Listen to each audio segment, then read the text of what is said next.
forget, I want to touch on something you said, Jeff. Yeah. I like the idea of a TFO going to air support and staying there. There's a lot of benefits to that. We've talked about it quite a bit in the podcast, but I do like what you're saying. I like for the agencies that do rotate their TFOs, you think about critical incident management. What person is over more critical incidents and manages more incidents than a TFO?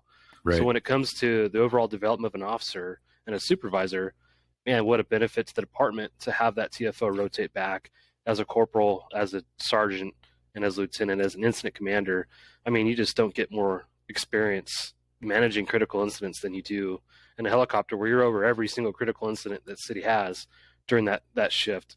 And not even that department, it's other departments as well. So you get the experience of interacting with other departments, understanding how they work their critical calls.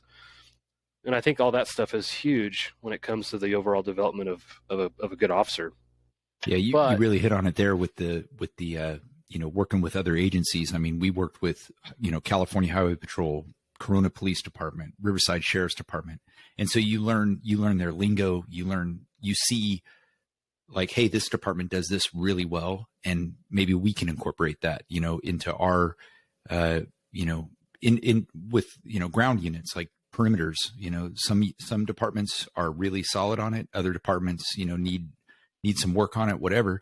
But you see how different, and it just trains you to work with what you have. You know what I mean? So like, if you know that, hey, these guys are doing it this way, this really works well, you can suggest it, to another agency to do it this way or whatever. Yeah. So, I think it's for promotional consideration, like you said, going to supervisor, sergeant, lieutenant, having some time in the air unit is I think a real feather in someone's cap.